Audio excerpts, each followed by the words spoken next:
Una fuerza aérea alemana revolucionaria, creada por Hitler con el objetivo de aniquilar al enemigo desde los cielos. Y aquí está, magnífico, mortal y aterrador. ¡No! Por toda Europa hay asombrosos vestigios de lo que fue, en su apogeo, la fuerza aérea de combate más eficaz de la Segunda Guerra Mundial. Parece algo salido de una película de James Bond. Creada de la nada, desarrollada en secreto y aprobada por Hitler para llevar la innovación y la tecnología a nuevas alturas. No basta con tener lo mismo que el resto del mundo. Alemania debe tener más que todos. El AR-234 es el primer y último bombardero a reacción de la Segunda Guerra Mundial. Esta es la historia de la Luftwaffe de Hitler. Los proyectos de construcción más colosales de la Segunda Guerra Mundial, encargados por Hitler para garantizarse el dominio del mundo. Ahora sobreviven como sombríos recuerdos de la fanática ambición militar del Führer. Estos son los secretos de las megaestructuras nazis. Megaestructuras nazis, arma aérea. Mayo de 1944. En los cielos del centro de Alemania, Günther Rall, un piloto estrella de la Luftwaffe de 26 años, caza aviones enemigos en su Messerschmitt Bf-109. Aquí, Rall. Estoy a 11.000 metros de altura viniendo desde el sur. Debajo de él y a la distancia, Rall divisa la mayor formación de bombarderos aliados que ha visto en su vida. Formación de ataque. Están a buena distancia unos de otros. Rall hace bajar a su avión en picada. Estoy bien. Me acerco. El intrépido piloto se enfrenta a una numerosa fuerza aliada.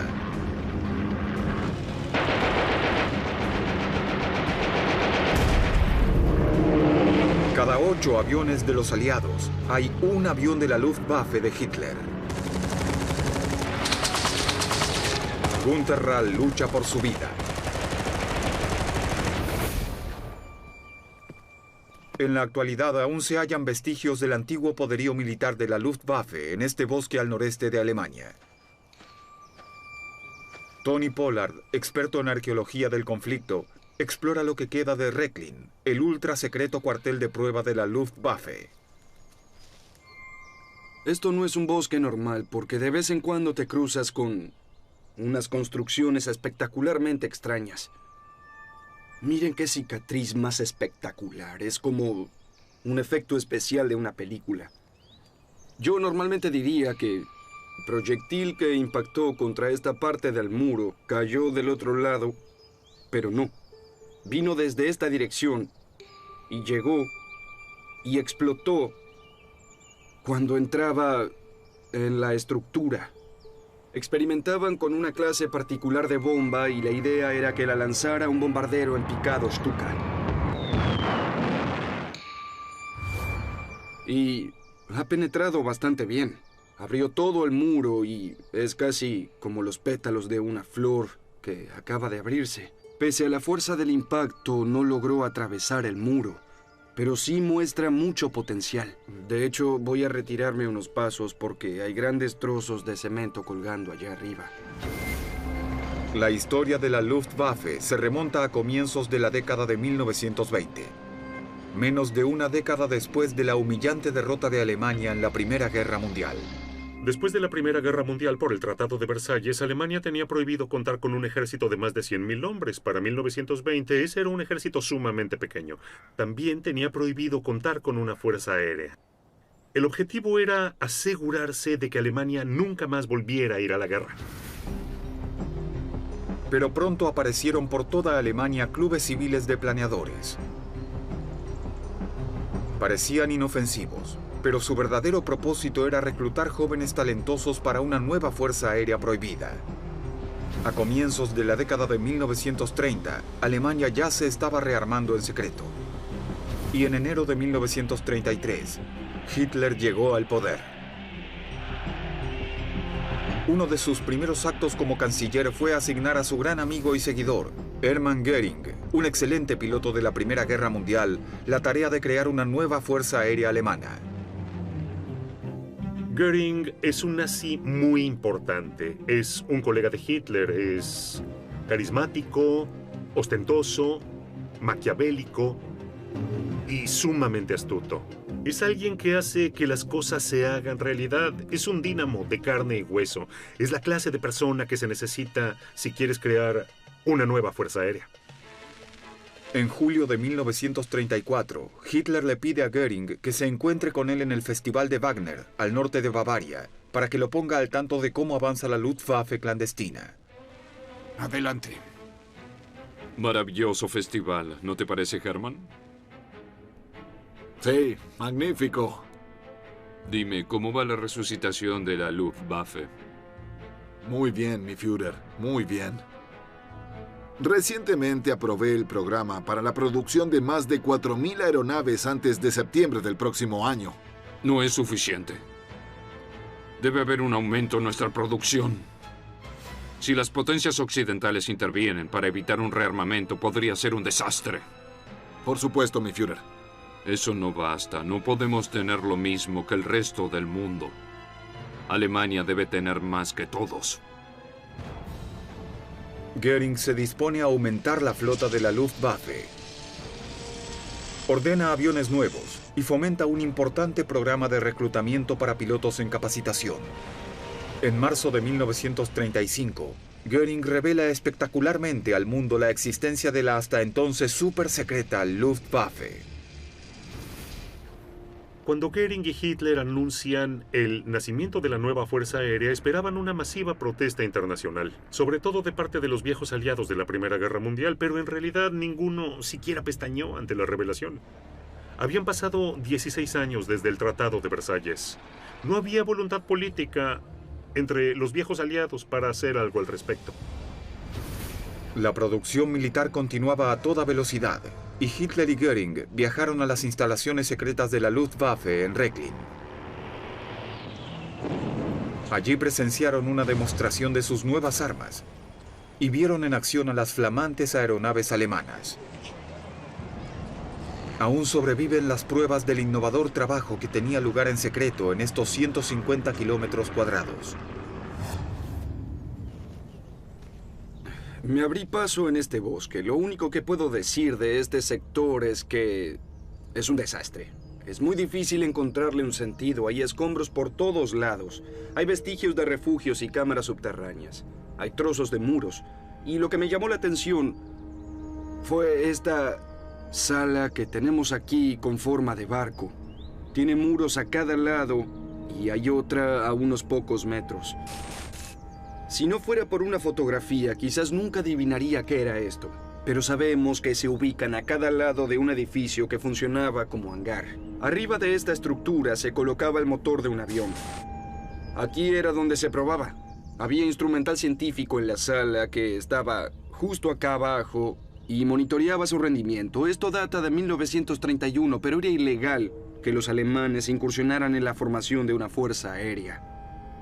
Estaban violando el tratado, haciendo experimentos científicos sumamente importantes con ingeniería alemana de muy alta tecnología. En esta región, este es solo uno de 12 centros de prueba. Hacia agosto de 1938, la Luftwaffe recibía miles de aeronaves nuevas. Lo único que Göring necesitaba era pilotos adiestrados. La nueva generación comenzaba a recibir sus alas de vuelo. Uno de ellos era Günther Rall, de tan solo 20 años. Había nacido en el último año de la Primera Guerra Mundial y su padre había servido en el frente occidental. Llevaba la carrera militar en la sangre. Después de la graduación nos dieron a elegir qué carrera queríamos seguir. Yo enseguida supe cuál sería mi respuesta. ¡Piloto de caza, señor! Hacia agosto de 1939, la nueva Fuerza Aérea Alemana tiene casi 400.000 aviones y casi 400.000 soldados. La Luftwaffe de Hitler está lista. Está por entrar en acción y su efecto será devastador.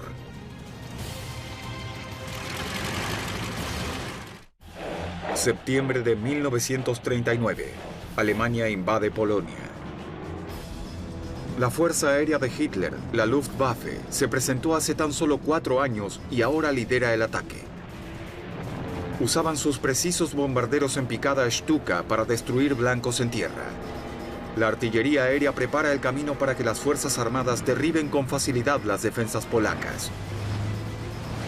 Esta imbatible combinación de velocidad y potencia de fuego se conoce como Blitzkrieg o Guerra Relámpago. La Luftwaffe lidera para que la infantería y los panzers y las fuerzas mecanizadas la sigan y ocupen el territorio. La Luftwaffe destruye por completo los blancos que necesita destruir, incluso la Fuerza Aérea Polaca. Polonia deja de existir como país independiente en tan solo 3 semanas. Hitler ahora se concentra en conquistar la Europa occidental. Pronto pone la mira en los Países Bajos, Bélgica y Francia. El plan era atravesar la línea Maginot, la barrera francesa de fortificaciones armadas que se extiende a lo largo de su frontera con Alemania.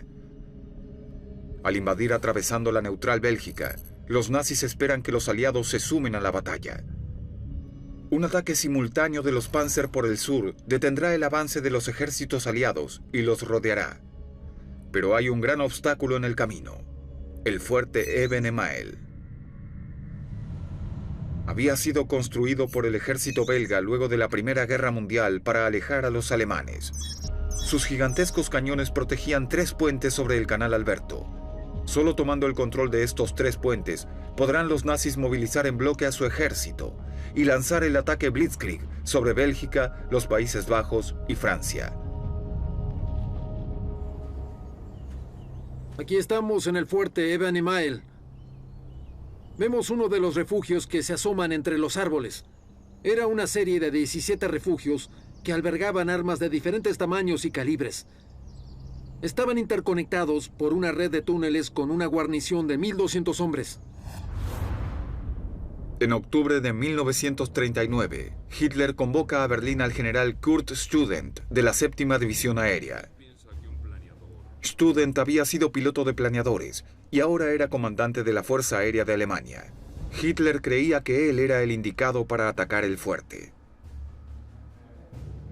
Como verá, tiene fortificaciones externas, mucha artillería, casamatas y muchas ametralladoras.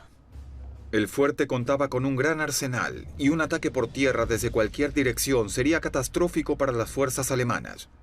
Pero Hitler notó una falla en sus defensas y tramó un plan ingenioso. ¿Usted piensa que un planeador podría aterrizar allí? Sí, mi Führer. Bien, eso pensé. El 10 de mayo de 1940, 11 aviones de carga alemanes, cada uno con un planeador de ataque de 13 metros de largo, despegaron y se dirigieron hacia Eben-Emael. Dentro de la armada de planeadores había una fuerza comando de 85 paracaidistas. Desde 2.600 metros de altura, a menos de 30 kilómetros del fuerte, los planeadores se desprendieron.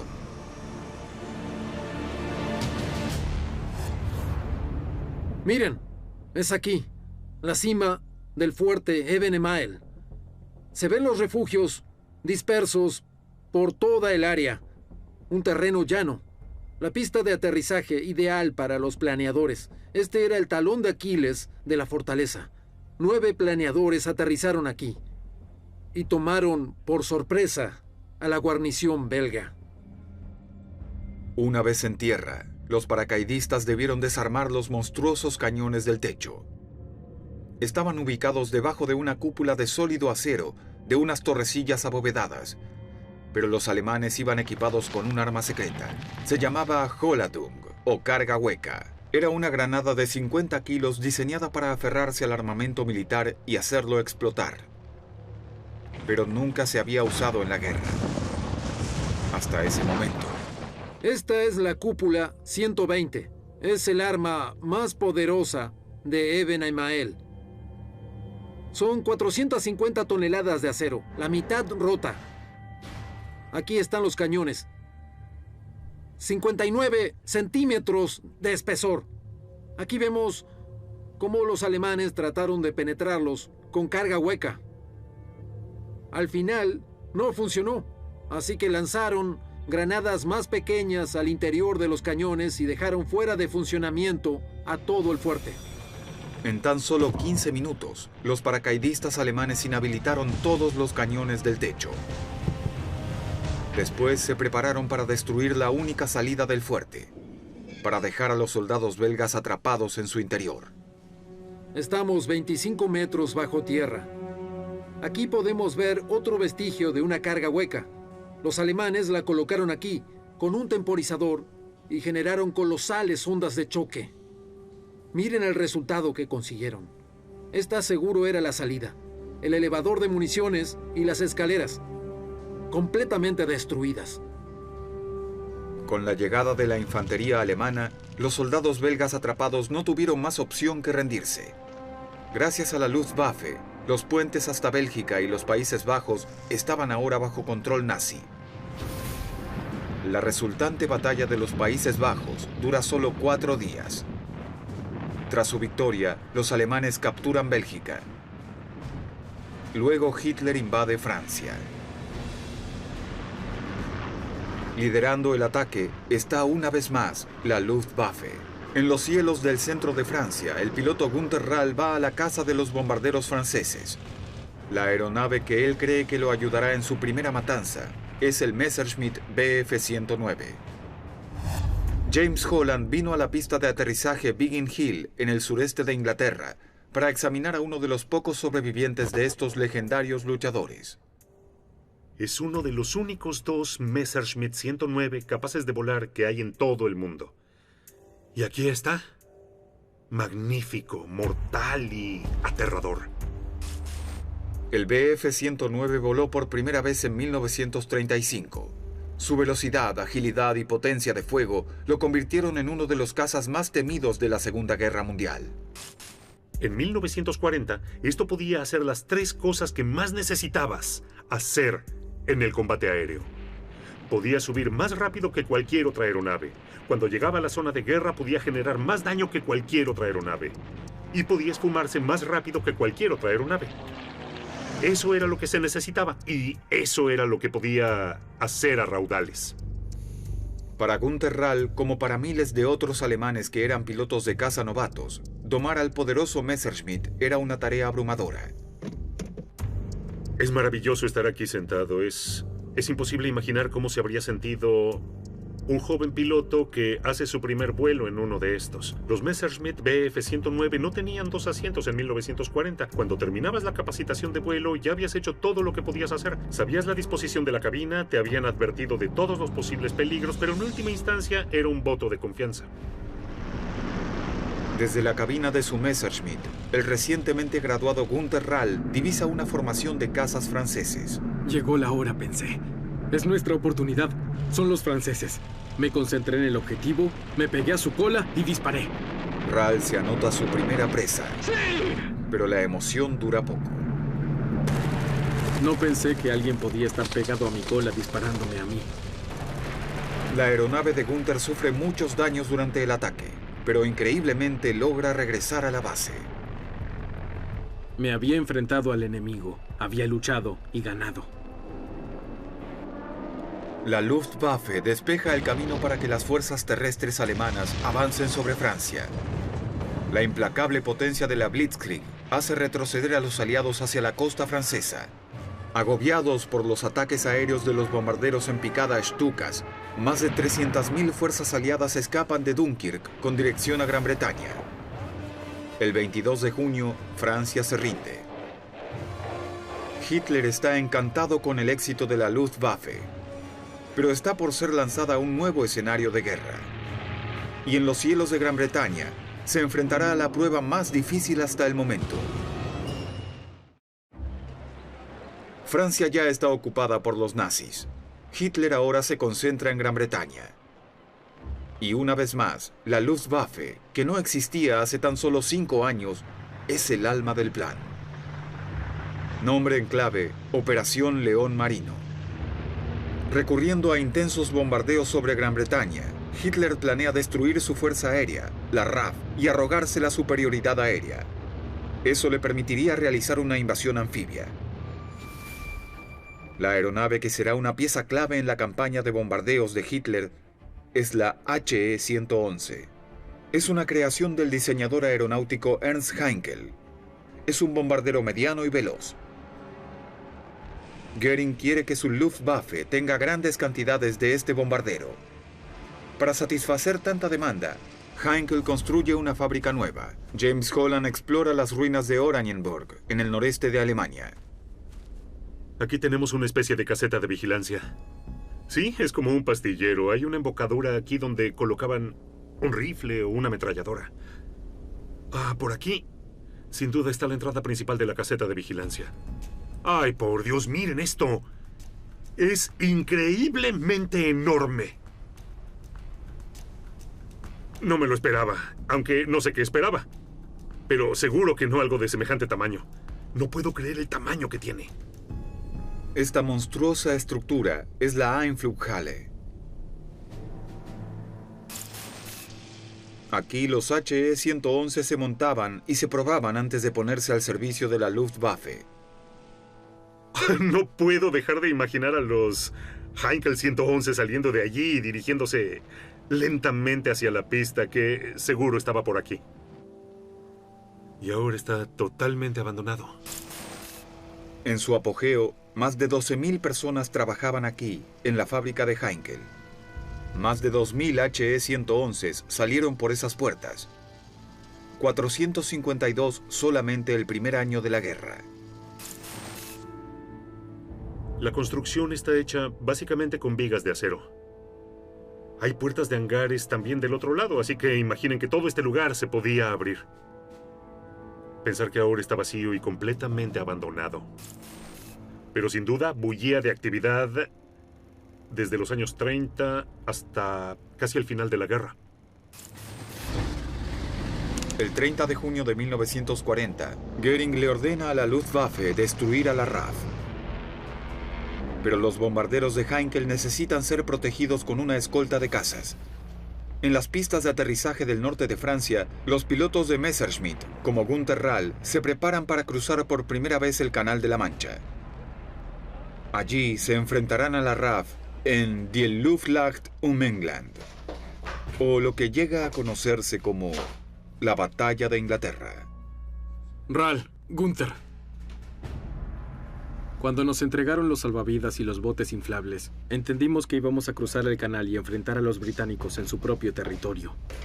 Había muchas expectativas y obviamente estábamos ansiosos ante semejante situación. El 10 de julio, la primera ola de aeronaves alemanas parte del norte de Francia en dirección a Gran Bretaña. El ataque aéreo de la Luftwaffe comienza disparando sobre los barcos de carga, los puertos y las estaciones de radares. Después apuntan a las bases de la RAF. Los alemanes iniciaron con excesiva confianza la batalla de Gran Bretaña porque hasta el momento habían destruido a sus enemigos. Göring estaba seguro de que iba a ser capaz de destruir a la RAF en solo 4 días. Pero los formidables bombarderos en picada Stuka de la Luftwaffe terminaron siendo presa fácil para los veloces cazas de la RAF. Tras 6 semanas, los Stukas se retiraron de la batalla. Pero los bombardeos aéreos a las bases de la RAF con aeronaves como los HE-111 continuaron. Pero el 24 de agosto de 1940, un incidente aislado cambió por completo el curso de la guerra. La Luftwaffe bombardeó el centro de Londres. Las primeras bombas cayeron sobre Londres por accidente. Fue una tripulación que se había perdido. Pero el gabinete de guerra británico exigió represalias para la siguiente noche y un comando de bombarderos se dirigió hacia Berlín. Hitler estaba completamente encolerizado. Debemos castigar ese comportamiento. Por supuesto, mi Führer. Ya mismo nuestras bombas aterrizarán sobre Londres, no sobre las pistas de aterrizaje de los cazas. En septiembre, la Luftwaffe lanzó bombardeos masivos sobre Londres y otras ciudades importantes del Reino Unido. Pero la nueva estrategia de Hitler y de Göring demostró ser un error catastrófico. Los alemanes no lograron inhabilitar el sistema de radares de los británicos. La RAF podía predecir con exactitud a dónde se dirigían las formaciones de la Luftwaffe. Si tienes muchas formaciones diferentes que atacan diferentes pistas de aterrizaje, es difícil estar en todos lados. Pero si tienes una formación numerosa que se dirige a Kent y seguramente a Londres, es mucho más fácil organizar la defensa. Esa fue una gran ventaja para la RAF. El 15 de septiembre de 1940, la Luftwaffe lanzó el mayor bombardeo aéreo sobre Londres. Se encontraron con una implacable RAF. 61 aeronaves alemanas fueron destruidas en un solo día. Muchas más fueron dañadas. Incapaz de hacer frente a tamañas pérdidas, Hitler pospone la invasión de Gran Bretaña. Es el primer fracaso de Alemania en la guerra. Hitler culpa a Göring de todo lo ocurrido. Göring había subestimado por completo la Fuerza Aérea Británica. No tenía idea de que contaban con el primer sistema de defensa aérea integralmente coordinado del mundo. Y no había tenido para nada en cuenta la enorme ventaja que tenían los británicos por luchar en su propio suelo. La derrota en la batalla de Gran Bretaña es el primer punto de inflexión en la guerra. La Luftwaffe ahora tendrá que defenderse de los ataques de los aliados. La amenaza de aniquilación inspirará algunos de los diseños más revolucionarios y controvertidos de la Segunda Guerra Mundial. En marzo y abril de 1941, la RAF incrementó sus bombardeos aéreos a Alemania. La cantidad de víctimas civiles aumentaba día a día. La Luftwaffe tuvo que desarrollar nuevas maneras de proteger a las masas.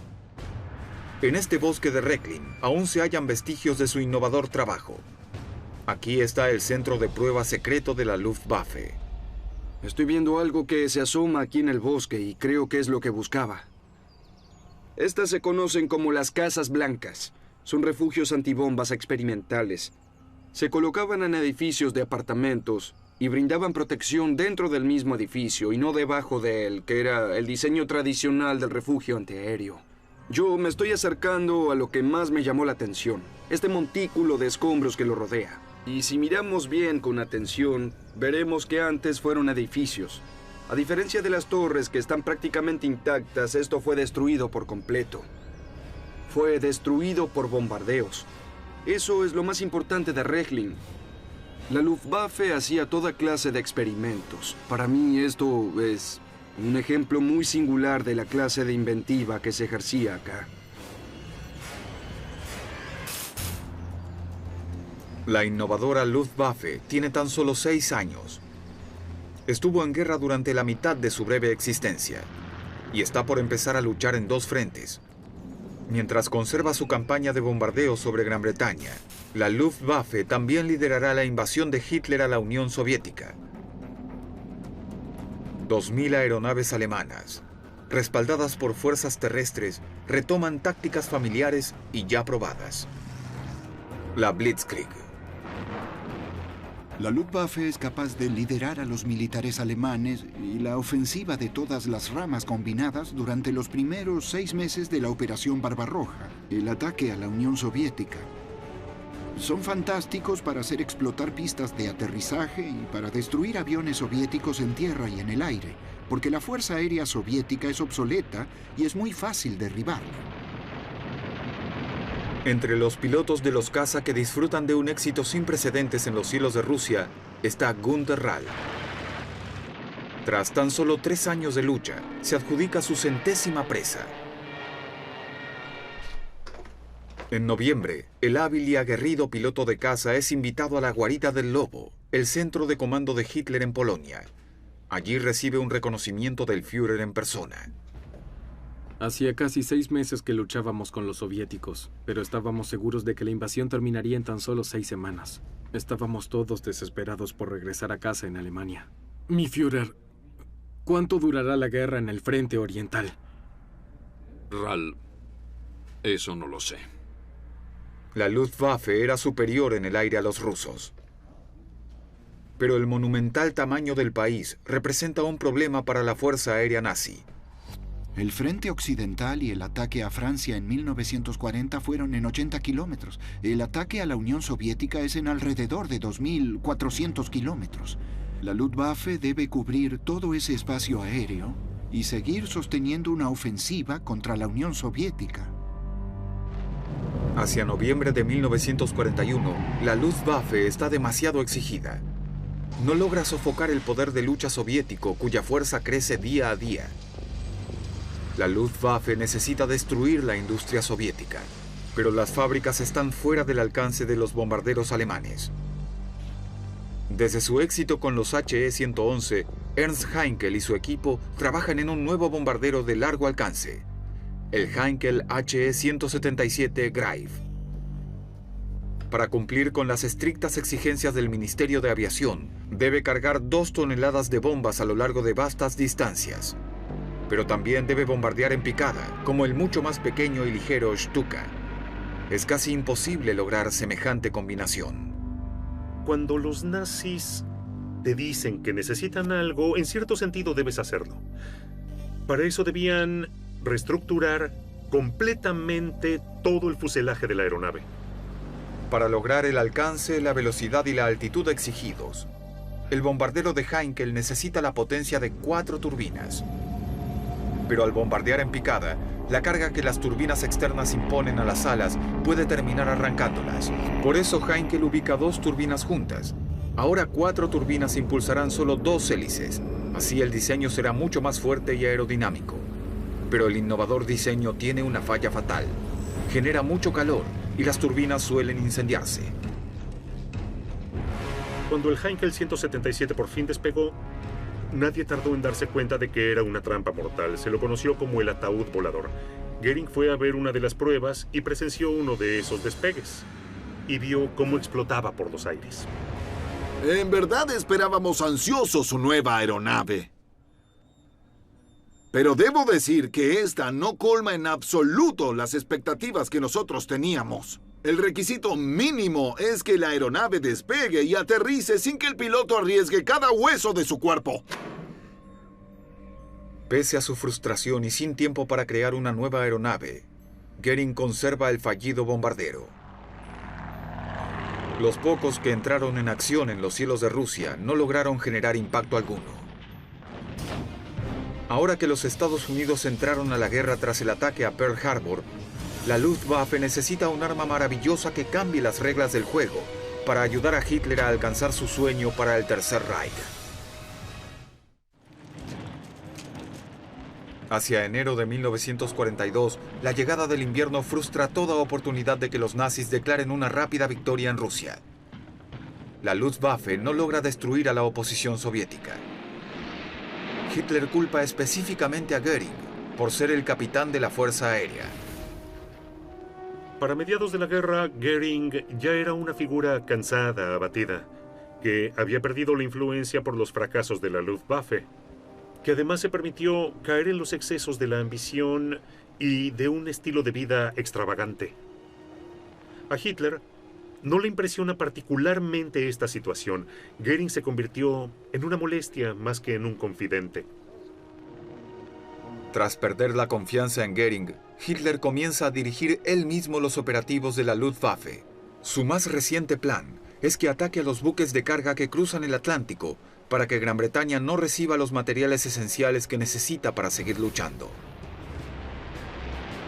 Una pieza clave del plan de Hitler es la nueva arma maravilla, el torpedo aéreo. Es transportado por las aeronaves, es lanzado hacia las aguas y es dirigido hacia su blanco con un motor que tiene a bordo.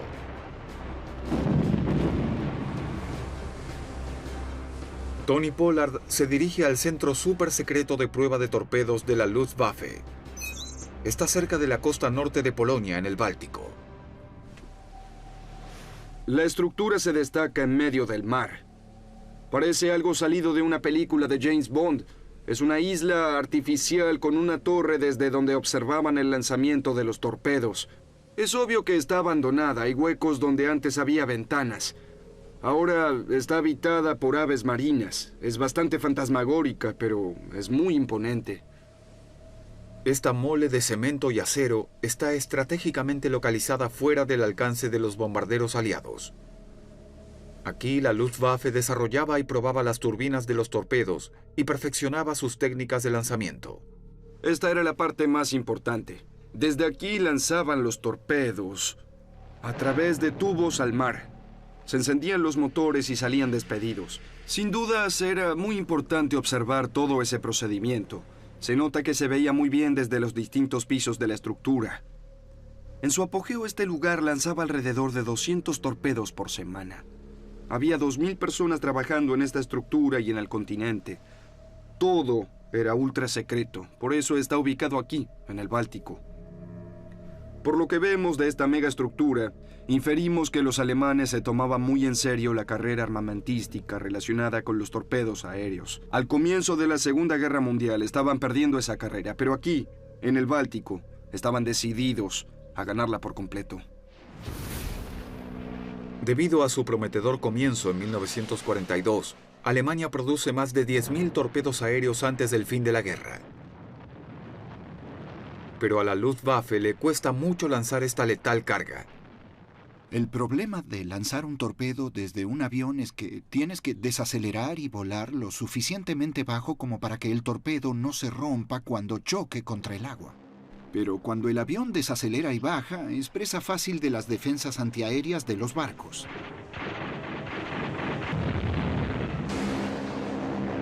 Hacia fines de agosto de 1943, las nuevas armas maravilla de Hitler no habían logrado evitar que los barcos con provisiones llegaran a Gran Bretaña. Los incesantes bombardeos aéreos de los aliados seguían devastando la industria alemana. La alguna vez poderosa Luftwaffe depende más que nunca de unos pocos pilotos habilidosos, como Günther Rall. Rall ya suma 200 aviones derribados. En septiembre de 1943 vuelve a ser invitado a la guarida del lobo. Ahora Rall se enfrenta a un Hitler muy distinto al hombre que había conocido tan solo un año antes. ¿No ves que las cosas cambiaron? Él ha cambiado.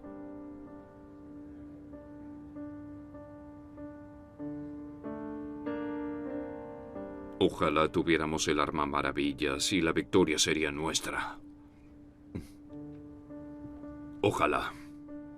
El sueño de Hitler de dominar al mundo se desmorona. Pero él se niega a rendirse. Y la Luftwaffe tiene una última arma secreta que revelar.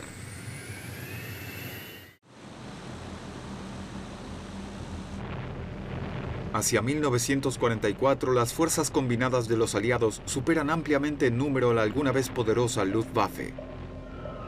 Los incesantes bombardeos de la Fuerza Aérea estadounidense dificultan la producción aeronáutica alemana.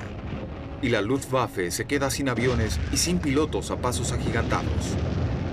La Luftwaffe es la única rama de las fuerzas aéreas alemanas que está en combate durante toda la guerra y no puede soportar ese grado de acción constante. El 12 de mayo de 1944, la Fuerza Aérea estadounidense lanza su ataque aéreo más violento. Casi 900 bombarderos y 1.000 cazas surcan los cielos. Su misión, destruir la industria de combustible alemana. Tras 4 años de combates aéreos en los que derribó 273 aviones, el piloto de Messerschmitt, Günther Rall, es uno de los pocos sobrevivientes de la Luftwaffe. Pero nada puede prepararlo para su próximo enfrentamiento. Aquí, Rall. Estoy a 11.000 metros de altura viniendo desde el sur. En los cielos del centro de Alemania, Rall divisa la mayor formación de bombarderos aliados que haya visto en su vida. Sin intimidarse, Rall hace bajar a su avión en picada. Formación de ataque. Están a buena distancia unos de otros. Rall pone en la mira a un caza P-47 estadounidense y dispara. Lo derriba e inmediatamente derriba también a otro. El piloto de la Luftwaffe está siendo atacado por 4 cazas de los aliados. Las balas de los P-47 estadounidenses atraviesan su Messerschmitt. Una bala le corta el pulgar. Su aeronave ha sufrido daños irreparables y está perdiendo altitud. Ral tiene solo segundos para escapar. La Luftwaffe pierde más aeronaves de las que puede producir. Pero Hitler tiene una última arma secreta en la manga. Se llama Arado AR-234. Fue el primer bombardero a reacción operativo en el mundo. Esto es fantástico. Es el último ejemplo existente del Arado AR-234, el bombardero a reacción alemán construido al final de la guerra en un intento por cambiar el rumbo de la misma a favor, claro, de Alemania, desde luego. El AR-234 es el primer y último bombardero a reacción de la Segunda Guerra Mundial. Esta es la pieza revolucionaria del avión, el reactor. Durante la Segunda Guerra Mundial, las turbinas a pistón estaban alcanzando el límite de sus posibilidades de diseño. Tenía un límite la altura y la velocidad a la que podían llevar el avión en el aire. Los reactores fueron la respuesta. Podían volar más alto y más veloz que todo lo que tenían los aliados. Por eso los reactores alemanes eran los aviones más avanzados. El AR-234 no se podía comparar con nada. Pero la última arma maravilla de la Luftwaffe llegó demasiado tarde. Si bien los alemanes lograron hacer despegar y poner en servicio 2 decenas de AR-234 antes del final de la guerra, se vieron opacados por los ataques con 1000 bombarderos que los estadounidenses lanzaban cada día contra los alemanes. Los alemanes no lograron producir suficientes para modificar la guerra aeronáutica. Hacia abril de 1945, la alguna vez monumental Luftwaffe está de rodillas. Necesita desesperadamente pilotos, aviones y combustible. Y no puede seguir luchando. Pese al fracaso final de la Luftwaffe y a sus muchas debilidades, hay que dar un paso atrás para admirar lo que lograron en un periodo muy corto de tiempo, desde su prestigioso comienzo en 1935 hasta su primer reactor. Crecieron a una velocidad increíblemente veloz. La derrota de Hitler era inminente. Estaba en Berlín rodeado por el ejército ruso. Göring intenta hacer realidad su eterna ambición de asumir el control. Hitler considera que sus actos representan una traición y ordena el arresto de Göring. Es una de las últimas órdenes del Führer, antes de admitir por fin que la guerra está perdida y suicidarse. Cuando Alemania se rinde, Göring se entrega él mismo a los soldados estadounidenses. Es enjuiciado en Nuremberg y encontrado culpable de crímenes de guerra. Es sentenciado a morir en la horca. De alguna manera persuadió a su médico estadounidense o a uno de sus guardias de que le diera una píldora de cianuro. En cuestión de minutos tenía que dirigirse al cadalso. Tomó la píldora y cuando los guardias lo encontraron ya estaba muerto. Pero guiñaba un ojo, tenía un ojo abierto y uno cerrado. Es bastante curioso. La Luftwaffe envió a 20.000 pilotos de caza al combate durante la Segunda Guerra Mundial. Solo 2.000 regresaron con vida. Günther Rall fue uno de los afortunados. Sobrevivió al lanzarse de su Messerschmitt. Después de la guerra, siguió en el ejército y llegó a ocupar los puestos más altos. Se convirtió en jefe de la moderna Fuerza Aérea Alemana. Murió en 2009, a los 91 años. Había derribado 275 aviones. Günther Rall sigue siendo el tercer piloto militar más exitoso de la historia.